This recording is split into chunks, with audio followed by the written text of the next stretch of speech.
Welcome to AI Stopwatch. This is the Daily Digest for Sunday, August 23rd, 2026. Faster, higher, stronger. Humanoid robot games, big anthropic numbers, and more. By Mitchell Howe. Which world humanoid robot games do you still have a chance in? I skimmed 10 hours of footage to find you the best clips. Would humans still have a chance in these events from the first 2 days of this year's World Humanoid Robot Games in Beijing? Would you? Make your predictions before you watch. Events 1. 100-meter race. 2. 400-meter race. 3. Standing high jump. 4. Running long jump. 5. Soccer. 6. 1500-meter race. 7. Kickboxing. 8. Tai Chi. 9. Table tennis. And 10. Regular tennis. Results. In the 100-meter, you stand no chance. The winner ran it in 9.39 seconds versus Usain Bolt's world record of 9.58 seconds. It's a similar story with the 400-meter. Here's a wider angle.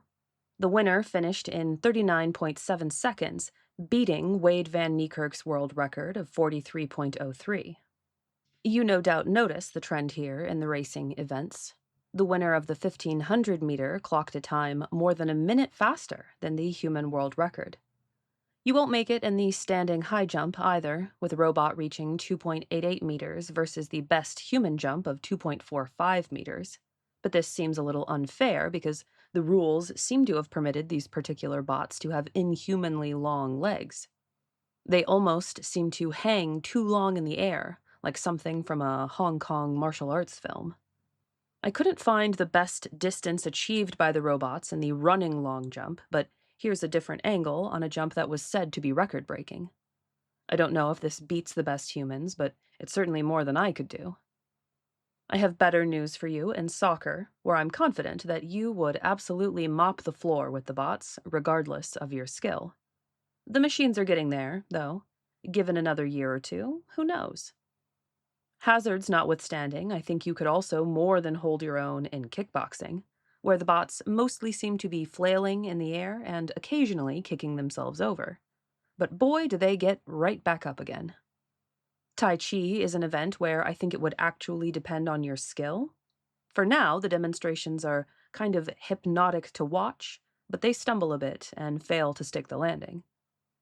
If you have literally zero table tennis skill, you might lose to the only humanoid I saw attempting a volley in what turned out to be a very one-sided affair. With any skill at all, I think you would crush it. The regular tennis on display looked more like a proof of concept, but the proof is there. Could you keep a friendly volley going for 136 hits? Probably not, without some practice. No competitive skill on display here, though. These aren't the only events. The games, after all, are more of a trade show for Chinese robotics companies, and their customers are more interested in robots that can do commercially valuable tasks. But either nobody is training cameras on the robots serving beverages and laying bricks, or those events haven't happened yet. You probably inferred from the kickboxing that some events still involve a degree of remote control. But this year, more events than ever require full autonomy, including soccer and most of the races. For the useful scenario tasks, autonomy is still optional, but a fully autonomous performance rewards double the points. If you run into random clips from the games, you may be confused that sometimes the robots seem to have very different proportions. There are, in fact, 3 different size categories: kid, teen, and adult. The kid-sized soccer produced the game's current record for a long-range goal, but the keeper appeared to be out of position. The games run through the 26th. Make that 2 trillion. Anthropic's sustained explosive growth challenges AI fizzle narrative. It's a sign of the times that the number wasn't in the headline of the CNBC article where I first ran into it, but buried 4 paragraphs in.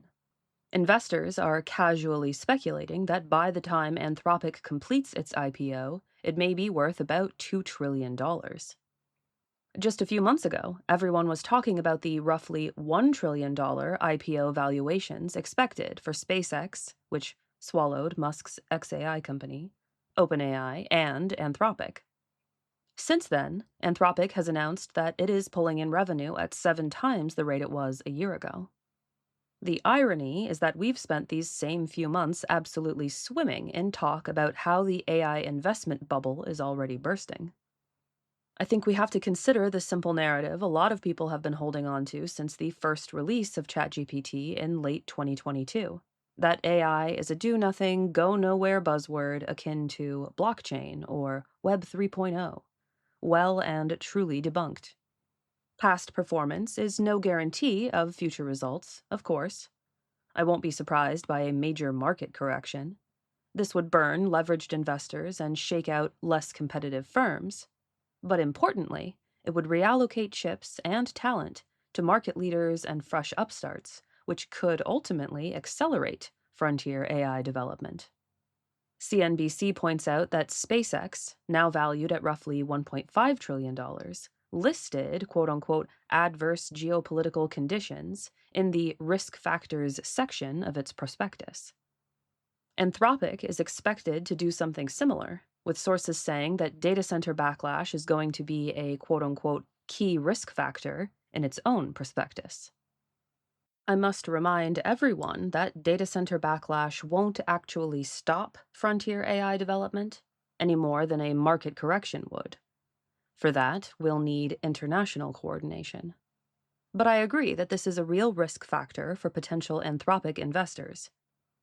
A public appetite for a slowdown, even if imprecisely expressed through opposition to hyperscale construction close to home, may be just the signal policymakers need to stop the AI race and avert human extinction. Adverse geopolitical conditions for the win? Republican politicians finding it harder to stand up for data centers. Their changing tone is quantifiable. The Washington Post put out a piece this morning that is interesting mostly for the graphic purporting to show, quote, the moment when Republican politicians turned against data centers, end quote. It's the kind of research that's pretty easy for anyone to do with AI now, and I encourage more people to try. The Post says it had GPT 5.6 Luna do sentiment analysis of 4,300 social media posts and newsletters from politicians with the phrase data center in them.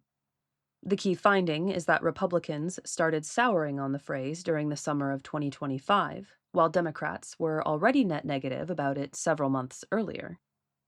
The recent partial recovery shown in Republican sentiment, starting in April, matches my impression of a party that lacked any coherent view about data centers, more recently trying to form a pro-growth front in their defense, thanks in part to pressure from the White House.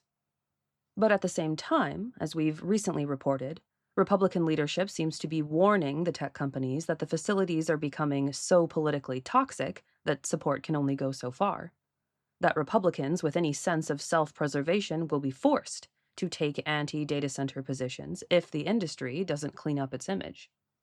Separately, an interesting new fissure in Republican data center support was described by an Associated Press article about 200 activists in Robert F. Kennedy Jr.'s Make America Healthy Again movement, writing a letter to President Trump complaining about his embrace of coal power for data centers.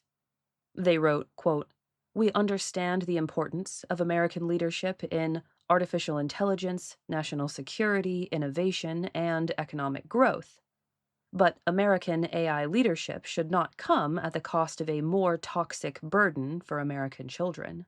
End quote. For his part, Trump has continued to promote, quote-unquote, big, beautiful coal, and said this week that, quote, "If I were the mayor of a town or the governor of a state, and I had a chance to get a big plant in, an AI plant or a data center, I would absolutely want it because the jobs are enormous and the money paid, the taxes paid, are just enormous." End quote. But data center negativity is the highest I've ever seen it, and shows no sign of letting up. I predict Trump will either carve out a more nuanced position before the midterm elections, or signal that he won't try to punish Republicans up for re election if they campaign against data centers, something he may already be doing. Asked by a reporter on Friday if he wanted Republicans to share his stance on data centers, he said he wanted them, quote unquote, to do what they want. That's all for today. My name is Tango Batelli, and you've been listening to AI Stopwatch Dispatches from a World Racing to Extinction. The analyses and opinions expressed on AI Stopwatch reflect the views of the individual contributors and the sources they cover and should not be taken as official positions of the Machine Intelligence Research Institute. Please support the AI Stopwatch podcast with a like, share, or review on your platform of choice. And we'll see you tomorrow.